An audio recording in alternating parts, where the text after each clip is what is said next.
Assalamualaikum warahmatullahi wabarakatuh. Selamat datang di SMA Islam Surya Buana Malang. Dan hari ini kalian bertemu dengan kelas Bahasa Indonesia. Sudah siap belajar untuk hari ini? Harap senang, kita mulai belajar. Materi yang akan kita pelajari hari ini adalah teks puisi. Apakah saya perlu menjelaskan kembali apa itu maksud puisi? Saya rasa tidak, karena saya sangat yakin kalian sudah memahami apa yang dimaksud puisi. Kenapa saya yakin? Karena materi puisi ini sudah kalian pelajari mulai dari SD, SMP, dan sekarang SMA ini dipelajari lagi nih. Nah, tugas kita berarti saat ini kita akan memperkuat ingatan dan memperkuat kembali pengetahuan kita tentang puisi. Kita mulai dari unsur-unsur puisi. Di sebelah saya sudah ada satu buah puisi dengan judul Kontradiksi. Kita akan mulai membedah unsur-unsur yang ada di dalam puisi ini. Unsur puisi saya mulai dari bagian terkecil atau bagian paling sederhana dari puisi, yakni tipografi. Tipografi ini adalah cara atau peletakan penulisan di dalam teks puisi. Kalau bisa kita amati di puisi ini, kita bisa melihat ada dua tipografi. Yang pertama adalah baris, dan yang kedua adalah bait. Baris adalah satuan kalimat di dalam puisi. Bisa kita lihat, ini adalah baris, ini adalah baris, ini adalah baris, dan seterusnya. Biasanya satu baris berisi satu satuan makna. Nah, sekarang kalau begitu apa yang dimaksud dengan bait dan bagaimana penanda bait? Nah, inilah bagian yang disebut bait. Nah, sekarang bagaimana cara kita menata larik menjadi bait?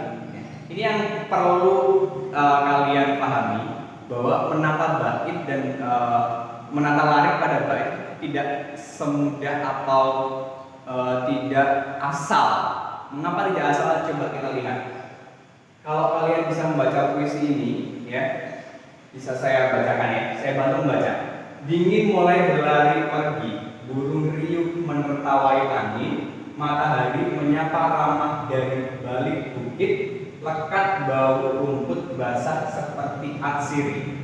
Nah, kalau kita lihat satu bait ini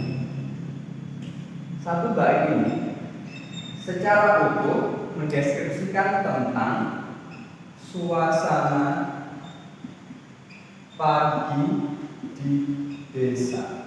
Semua larik yang di sini sama-sama mendeskripsikan satu bentuk yang sama atau satu makna yang sama, yakni suasana pagi di desa. Jadi karena mereka mendeskripsikan satu hal yang sama, mereka bisa dijadikan ke dalam satu bait. Nah, mengapa bagian ini harus dipisah bait? Karena bagian ini mendeskripsikan hal yang berbeda. Di wajah bumi yang lain hanya bising mesin mendesing, klakson berteriak melengking, banyak kaki berjalan berhimpit. Mereka bersaing sengit seperti kenari berebut padi sejimpit. Kalau kita lihat, ya, kita maknanya puisi ini, apakah ini menjelaskan tentang suasana pagi di desa? Saya rasa tidak, karena di sini ada beberapa penanda yang tidak kita jumpai di desa. Misalnya, mesin mendesing, klakson berteriak melengking, ya. Ada orang-orang yang bersaing sengit. Biasanya kalau di desa ini kan orang-orang saling menyapa ramah, tapi di sini orang-orang digambarkan sedang bersaing. Berarti ini bukan lagi mendeskripsikan tentang suasana pagi di desa. Sehingga karena bagian ini menceritakan atau mendeskripsikan makna yang berbeda, maka dia harus dipisah bait, tidak boleh dijadikan satu bait, ya. Ini difungsikan untuk mempermudah pembaca untuk menarik makna atau menyimpulkan maknanya. Mengapa bagian ini harus dipisah bait? Karena bagian ini mendeskripsikan tentang suasana pagi di gimana? Iya, di kota. Sudah paham ya tentang tipografi?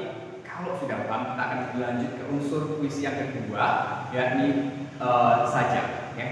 Sajak adalah penataan bunyi di dalam larik-larik puisi. Nah, pasti kalian juga tidak asing dengan kata sajak. Biasanya kalian mendengar kata sajak ini di puisi, di pantun. Nah, biasanya kalimatnya seperti ini. Pantun bersajak api-api, dan sajak yang dimaksud di dalam pantun adalah di bagian akhir setiap larik atau setiap baris. Nah, apakah di dalam puisi yang dimaksud sajak juga bunyi-bunyi atau penataan bunyi di akhir larik, di akhir masing-masing baris? Nah, ini bedanya. Kalau di dalam puisi, persajakan itu tidak hanya di bagian akhir masing-masing larik, tidak hanya di bagian ini, tidak hanya di bagian ini, ya. Tetapi persajakan di dalam puisi berada di seluruh larik atau seluruh baris, di seluruh bagian larik. Ingin kita buktikan bagaimana persajakan? Kita coba mulai dari bait pertama. Persajakan apa yang lebih sering muncul di larik bait pertama ini? Dingin mulai berlari pergi. Nah, penataan bunyi apa sih yang sering muncul di larik atau baris pertama ini? Kita lihat kecenderungannya. Di sini ada dingin, ada i. Nah, ini membuktikan kalau penataan bunyi i tidak hanya di bagian akhir masing-masing larik. Coba kita buktikan lagi. Riuh menertawai angin, matahari dari balik bukit, lekat bau rumput basah seperti arsir. Ada banyak sekali penataan bunyi i di bait ini. Berarti persajakan atau sajak yang dominan muncul di bait ini adalah persajakan i. Apakah di bait ini juga terjadi persajakan itu? Coba kita lihat. Di wajah bumi yang lain, nah, ada banyak sekali penataan bunyi i di sini. Hanya bising mesin desing, ing. Nah, di sini ada persajakan ing. Klakson berteriak melengking, ing lagi ya. Banyak kaki berjalan berhimpit, ada penataan bunyi i. Mereka bersaing sengit, ada penataan bunyi ing dan ngit dan huruf i dan persajakan i. Seperti kenari berebut padi sejimpit. Ada beberapa bunyi-bunyi yang sama atau penataan bunyi-bunyi yang serupa, mirip, nyaris sama di dalam paragraf ini. Berarti memang paragraf ini meletakkan persajakan i dan ing, it seperti itu. Jadi bunyi-bunyi yang dominan di sini adalah bunyi-bunyi ing, bunyi-bunyi i, bunyi-bunyi it seperti itu. Jadi itulah yang dimaksud dengan persajakan. Persajakan puisi tidak hanya ada di bagian akhir masing-masing larik, tetapi persajakan di dalam puisi berada di seluruh bagian dari bait, bahkan seluruh bagian di dalam puisi. Seperti itu. Paham? Kalau paham, kita bisa berlanjut ke bagian yang ketiga, yakni citra.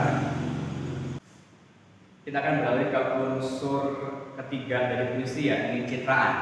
Citraan puisi, ya, atau citraan dalam puisi sangat erat kaitannya dengan panca indera. Ada berapa indera yang kita miliki?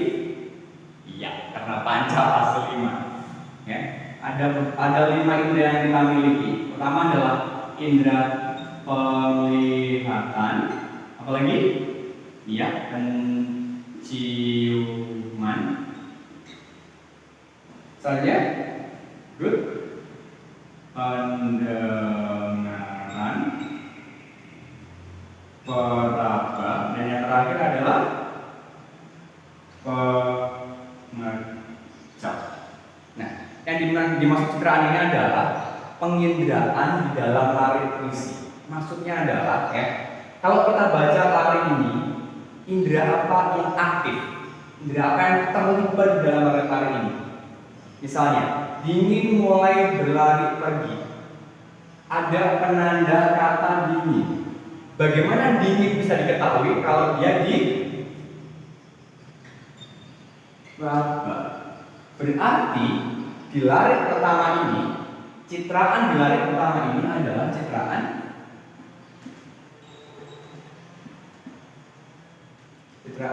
peraba. Selanjutnya coba kalian tentukan larik kedua ini citraannya apa? Burung riuh menertawai angin. Ada kata riuh. Tahu kata riuh atau tahu suasananya riuh jika indera yang digunakan adalah pendengaran. Berarti citraannya adalah citraan pendengaran. Atau biasanya citraan pendengaran ini juga disebut juga dengan auditif. Larik ketiga, matahari menyapa ramah dari balik bukit. Kalian tahu ada matahari menyapa ramah dari balik bukit? Berarti berapa yang terlibat? Iya, penglihatan. Berarti karena indera yang digunakan di larik ini adalah indera penglihatan, citraan larik ini adalah citraan penglihatan.